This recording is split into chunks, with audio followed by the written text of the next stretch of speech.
This News Hour with the news. I'm Shifara Olako and do stay with us. The Deputy Prime Minister and Foreign Affairs Minister of Ethiopia, Dammaqe Mokonnin, and his delegation have arrived in New York, USA to attend the 76th General Assembly of the United Nations. The assembly will be held under the theme Building Resilience Through Hope to Recover from COVID-19, Rebuild Sustainably, Respond to the Needs of the Planet, Respect the Rights of the People, and Revitalize the United Nations.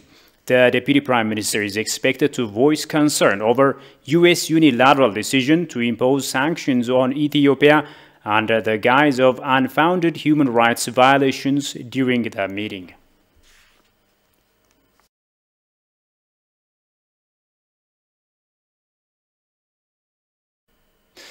Dozens of countries express concern over U.S. unilateral decision to put pressure on countries like Ethiopia. They've called on a just and equitable international order under the UN-centered international system. Sintayo Tamrat has more on that. The 48th UN Human Rights Council session focuses on the human rights situation in Ethiopia, among other issues. Since the TPLF started the conflict in Tigray 11 months ago, allies of the clique like the US have been trying to pressurize the Ethiopian government unilaterally and through the UN bodies. The US and its allies are now threatening to impose sanctions on the East African nation under the pretext of human rights concerns.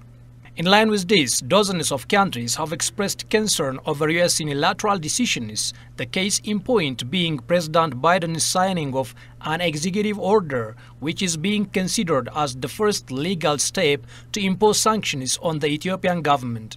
China, Cuba, Democratic People's Republic of Korea, Indonesia, Iran, Nicaragua, Russian Federation, Sri Lanka, Syria, Tajikistan, Thailand, Venezuela, and Zimbabwe are countries that have asked for the practice of a true multilateralism and making of the international order more just and equitable. A democratic and equitable international order is essential to the promotion and protection of human rights. All parties should practice true multilateralism and make the international order more just and equitable. To this end, we should first promote fairness and justice, firmly uphold the UN-centered international system and the international order underpinned by international law.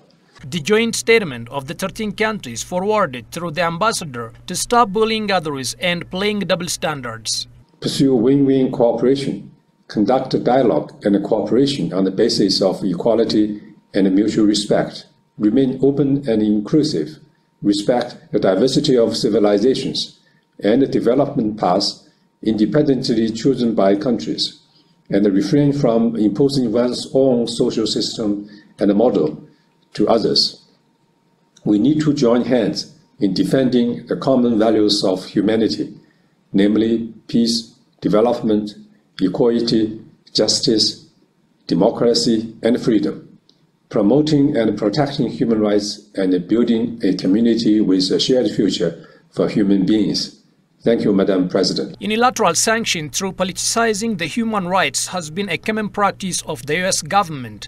The U.S. should be accountable for the days of severe forms of human rights violations resulted from economic, trade and other forms of sanctions on countries, reports say. A professor of political science at the State University of California, Alemayehu Gebremariam, bashes President Biden's misguided policy toward Ethiopia. Commending Prime Minister Abiy Ahmed's audacious open letter to Biden, Alemayehu calls on all Ethiopians to stand by the Prime Minister, thereby defending the country's sovereignty. Demus Mokraw looks into the matter.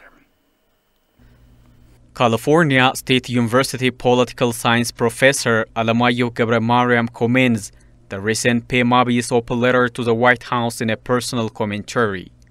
Alemayehu says communication between heads of state by open letter is uncommon, lauded Abiy's response to President Biden, calling it historic and extraordinary. Alemayehu said Abiy tells Biden the way it is and the way it's gonna be, referring to key points in the letter. According to Alemayehu, Abiy's letter to President Biden clearly states that policymakers and policy influencers who are in the pay of the TPLF will not be allowed to rule Ethiopia by remote control from Washington. Ethiopia will not be another example of spectacularly failed foreign policy as seen in Afghanistan and other countries, leaving millions in deeper despair and hardship than they were in before U.S. intervention, Abiy wrote in the letter. Noting such points in the letter, Alemayehu argues Biden betrayed Ethiopia. According to Alemayehu, Biden has outsourced his policy in Ethiopia to Susan Rice, who he said has long been in bed with TPLF leaders in more ways than one. Rice is puppet mastering Biden on Ethiopia policy. Biden talks the talk, but the words are Susan Rice's, Professor Alemayehu underscores in his commentary. Professor Alemayehu went further and poses a question why Biden, who issued an executive order and repeatedly expressed deep concern by the escalating violence in Tigray, remains reluctant to hold talk with PM Abiy in person. Alemayehu wonders why Biden, who talked Kenyan President Uhuru Kenyatta and South African President Cyril Ramaphosa concerning the deteriorating humanitarian crisis in Tigray region, refused to talk PM Abiy, who holds the key and password to the situation in Tigray and the complex issues in the Horn of Africa. Speculating about why Biden refused to talk to Abiy, Alemayehu said Biden avoids talk with PM Abiy because Abiy refuses to bow down to him. The open letter by PM Abiy shows nothing but the U.S. hypocrisy. Joe Biden, who did nothing about the widespread violations of the human rights of African Americans at the hand of brutal police officers in America, now appears to be a caretaker in Tigray humanitarian crisis. Alemayehu calls it nothing but hypocrisy.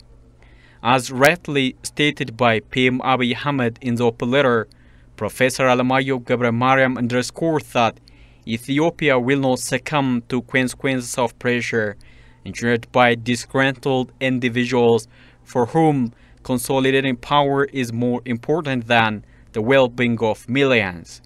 Alemayehu says it is a matter of pride and patriotism for Ethiopians to stand against neo-colonial bullying, and proud Ethiopians will never allow Biden to make Ethiopia Africa's Afghanistan. Never and never, Alemayehu concluded his commentary. The Mescal Festival now. We're about to get past the police line. They're going to check everything. So wish us luck. Yes, we passed. Success.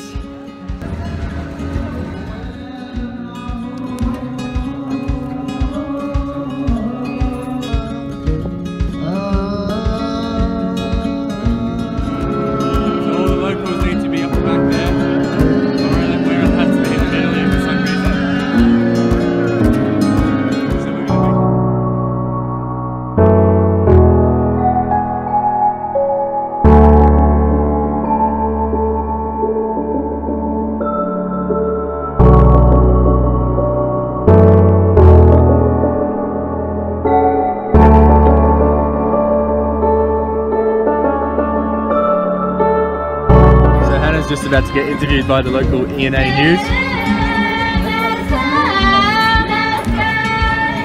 Interview number 3 for Hannah. This time with EBC, which is the, I think it's the Ethiopian Broadcasting Commission.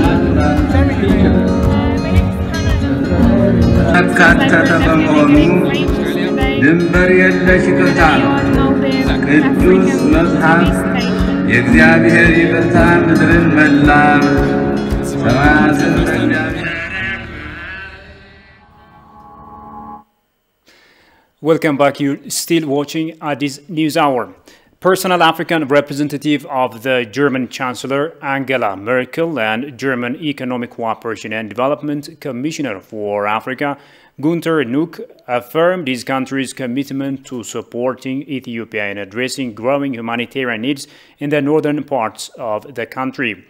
Peace Minister Muferiat Kamel received the German delegation and briefed the members on the catastrophic humanitarian situation inflicted by the terrorist TPLF group in the northern parts of Ethiopia. Muferiat told the delegation that more than 4.5 million people have been affected by TPLF atrocities, while over 540 residents in Amhara and Afar regions are forced to flee their homes.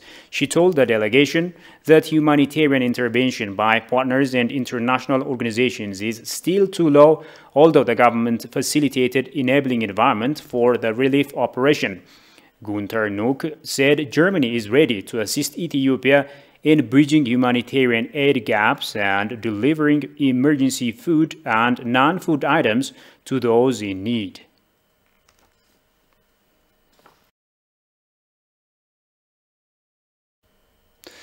Public media and senior government officials who happen to be at the war front chastise the TPLF for having committed various atrocities in the states of Afar and Amhara. Their remarks came while they communicated the media about what they have observed upon their return from the war fronts. Habtamu Ashagri reports. Completing their visit to war fronts, public media and senior government officials gave their witnesses. Through the TPLF failure to dismantle Ethiopia plotting with traitors, it has inflicted the country a great deal, the officials said. According to them, killing of innocent civilians, human rights violations, mass looting, among others are the appalling realities that TPLF has been committing against the people of Ethiopia. ከጦርነቱ ጋር አሁን ካለው ችግር ጋር ምንም ግንኙነት የሌላቸው መረጃ የሌላቸው ሲቪል የሆኑ ያልታጠቁ ሰዎችን ነው በብዛት የገደለውና TPLF forces have brutally killed innocent civilians. They have massacred innocents, including the young, without reason. We have witnessed that in our own eyes. We have seen the Jina massacre, which is one of the most barbaric killings by the TPLF since the war started. They keep doing the carnage when they sustain defeats in the war fronts. What they have been doing is really inconceivable. ሁሉ ንጹሃንን የገደለው ቤተሰብ እንዲበታተን እናትና ልጅ እንዲለያዩ The terrorist TPLF has been working to disintegrate Ethiopia over the past many years. They are now trying to implement it, though they will not succeed. That is what we have seen during our visit. They caused severe damage to every family in the areas they have been operating in. That is a manifestation of their cruel tendency of attacking civilians based on their ethnic identities. The TPLF is an enemy of all the living on earth apart from humans, the official underscored. መልካም ነገሮችን ሁሉ ለማጥፋት የተነሳ ኃይል ነው ኢትዮጵያን ብቻ አይደለም ኢትዮጵያንም ለማጥፋት የፈለገው ራሷ አንዷ ከመልካም ነገሮች አንዷ ስለሆነች ነው The TPLF is an enemy of every good thing and moral value on earth. They decided to demolish Ethiopia because it's one of the good things on earth. If they have had the power, they might have demolished all the good in the world. The TPLF brutally killed 3 beautiful creatures on earth. They killed human beings, pet animals, and destroyed plants. No other group in the world had the courage to do this except the TPLF. ሰዎችን ረሽኗል ከብቶችን ረሽኗል ወይም እንስሳትን እጽዋትን ረሽኗል It has also been indicated that the TPLF has waged war against Ethiopia, cooperating with external enemies of the country. አሁን ከንፈሩን ነክሶ እየታገለ ያለን ጥላት ከንፈር እየመጠጥክ መከላከል አትችልም TPLF is fighting all Ethiopians regardless. We won't have mercy on them anymore. It is our national threat. We all should work hand in glove to eliminate them once and for all. Any entity who will try to sabotage this move will also be accounted. ወንድማማሽ በኋላ ያስተርቁናል ይሄ ጦርነት ይለቅ ይሄ ውጊያ ይለቅ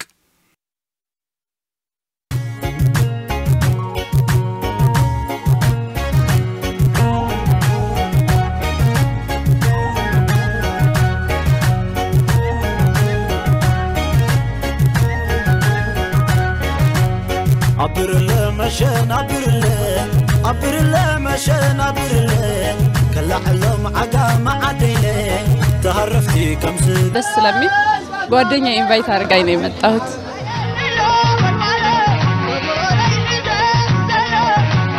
አንዳንድ ፍየል ይዞ ወደ ወንዝ ነው የሚሄደው። በወንዝ ከባቢ እንደዚህ እንደምታዩት ሶላ አድርጎ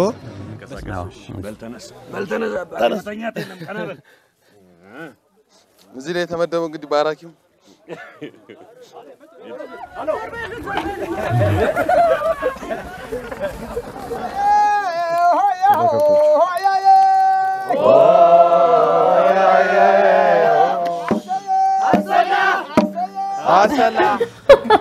የሚያቃጥል ነገር ለሚወድ ሰው ግን እኔ አሁን በጣም ወጣለሁ።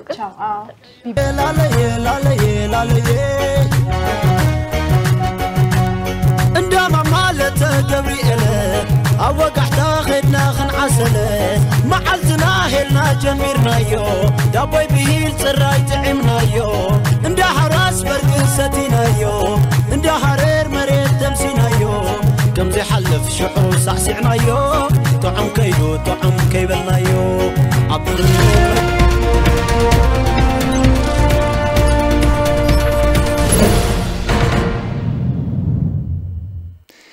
Now in business, State Minister of Finance Eyob Tekaling met with Nick Deer, UK's Special Envoy for Famine Prevention and Humanitarian Affairs. The envoy has been briefed about the humanitarian and economic situations in Ethiopia. The envoy affirmed the UK government's commitment to continuing to assist the government of Ethiopia in addressing the humanitarian situation in the north, including Afar, Amhara, and Tigray regions. State Minister Yasmin Wahab Rebi also updated the envoy on the activities being carried out by the National Emergency Coordination Center to improve access to humanitarian services in the north, as well as the required support from and close coordination with humanitarian partners.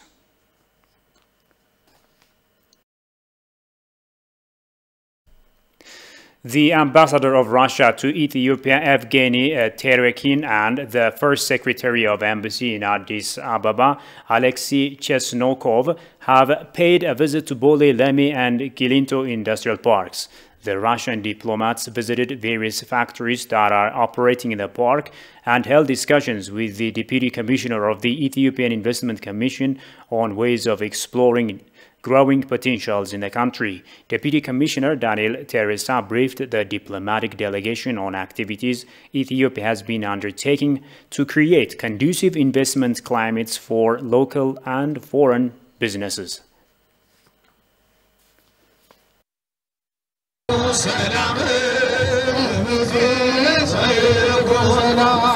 This festival is amazing. It's bigger than I could imagine. We have nothing like this, nothing this big as a religious festival in the United States. So I'm overwhelmed. It's so joyful. I feel so much love in my heart watching your people be so excited here. It's been great.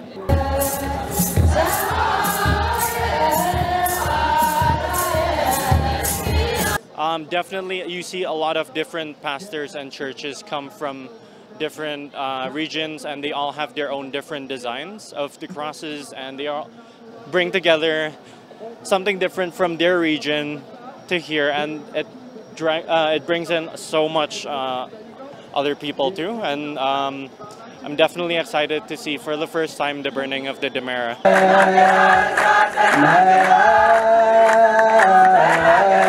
I've come to see this because it is such an important festival for everybody in Ethiopia, and the atmosphere is unique to itself, and so never having been here before, with the opportunity to come here was one that I couldn't miss. So this is the first celebration I've seen that is of a religious nature. I have never been a part of such an amazing spiritual and sacred event and celebration. If you could be here with me, you can just feel so much emotion and so much beauty. When I look around, you see everybody in their traditional clothes and they're wearing it with pride and with the Ethiopian materials. It's so beautiful and colorful, and the singing is so special as well.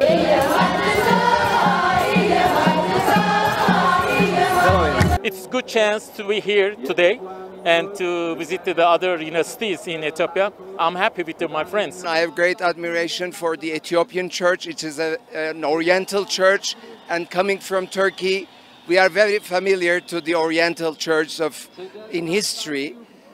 So first of all, this is very important for me, to be here. Secondly, this is an extraordinary festival. So colorful, so much representing the country as well.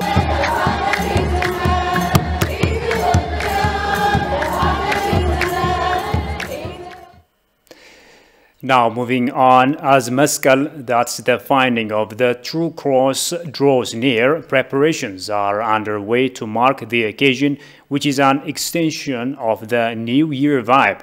One of the places where Mescal is celebrated with pomp and much fanfare is Walaita Zone in the southern state. What is unique about this celebration is that it coincides with a New Year season or Gifata. One of the most formidable people with a lot of history, the Walaita marks the occasion after 15 days of rigorous preparations. Biniam Alamayu has more on that.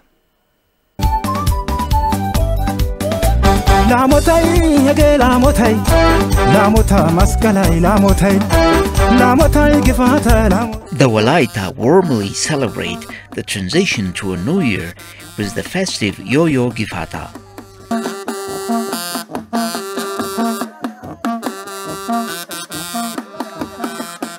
Under the spell of the Damut mountain, with lush green engulfing the whole zone, and with no expectations abound, the Walaita start preparations way ahead of time.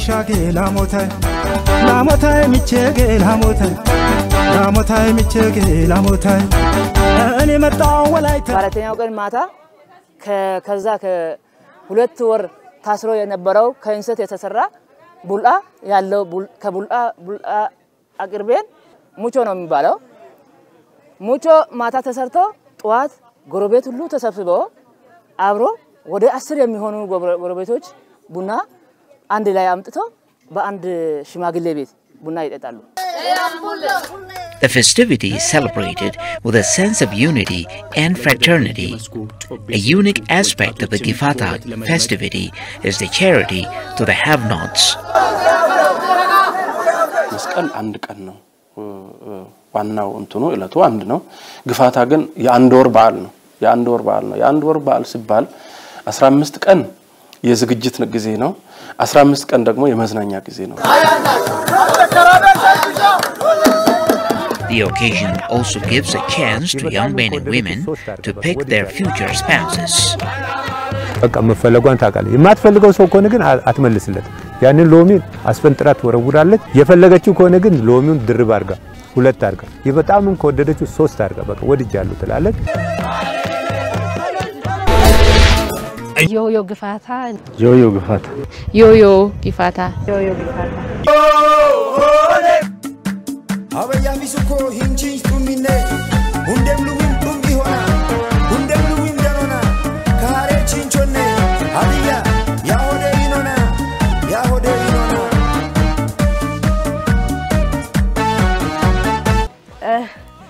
በሀዲያ ብሔር የሴቶች ሙያ መለኪያ ዋናው አተካና ነውና ይሄንን መስራት ካልቻልሽ ባላታገኝም ቢያገባሽ ራሱ ይፈታሻል ነው ይያሉኝ ያሉኝ እና ለሁሉም ድርሻ አለው በመስቀል ላይ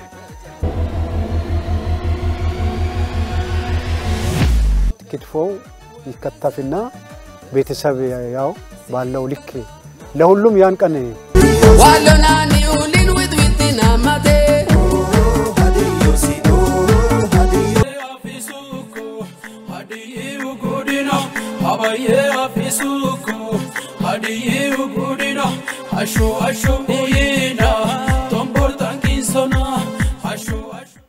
Now moving to continental news, the Sudanese government officially confirmed that all the military involved in the failed coup have been arrested and the situation is under